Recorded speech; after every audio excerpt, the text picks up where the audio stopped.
By naturally এরকম খুব challenge নিতে পছন্দ করেন। আপনার সম্পর্কে এরকম একটা গল্প আমি শুনেছি, আমি জানি না কতটুকু সত্য, আপনার মুখ থেকে শুনবো।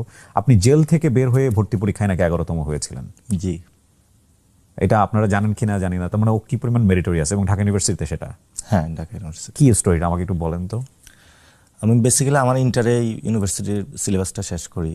তো আমাদের যে দারুণ নাজাতে সাধারণত ওই সময় সব কলেজেই আমরা কিন্তু চিনি জানি যারা ফার্স্ট বয়।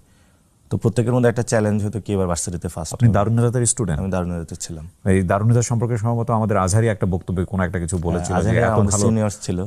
ওকে, মিজানুর রহমান আজহারির কথা বলছি। জি, সিনিয়র ছিল। তো সেই দারুণ নাজাত সিদ্দিকী। ওকে। তো ওইখানে আমি ঘোষণা দিয়েছিলাম আমার মানে ভর্তি পরীক্ষা আমি ফার্স্ট হব, কারণ আমার প্রিপারেশনটা পুরোটাই কভার ঢাকা ইউনিভার্সিটি ভর্তি পরীক্ষা। কারণ এটা যার সিলেবাসটা কভার করা থাকে, এটা আমাদের ইন্টার লেভেলে যারা আছে, মানে এটা বুয়েটও অনেক এরকম ঘোষণা দিয়ে থাকে, ঢাকা ইউনিভার্সিটিতে ঘোষণা দিয়ে থাকে। এটা তো খুবই মানে আপনার এসএসসি ইন্টারের রেজাল্ট কি ছিল? দুইটাই প্লাস ছিল। ওকে, তারপর আপনি এতটা কনফিডেন্ট ছিলেন? আমার জিকেটাও ফুল কভার করা ছিল, বাংলাও কভার করা ছিল, ইংলিশটাও কভার করা ছিল। মানে এটা কি বি ইউনিটের কথা বলছেন? খ unit, B unit, D unit দুইটার জন্যই। ওকে, তারপর কি হলো? তো কোশ্চেন কোথা থেকে করবে? কোশ্চেন তো এখান থেকেই করবে।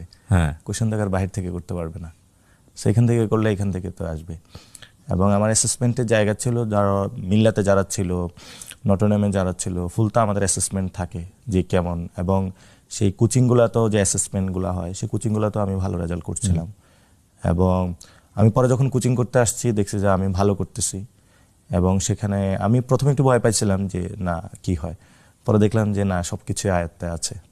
না কিন্তু আপনি তো ওই সময় তাহলে জেলে গেলেন কিভাবে?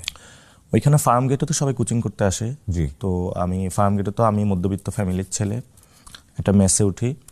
তো ওই ম্যাচটা হলো শিবিরে ম্যাচ ছিল, যেটা হলো আমাদের দারুণ নাজাতের বড় ভাইরা আমাকে এখানে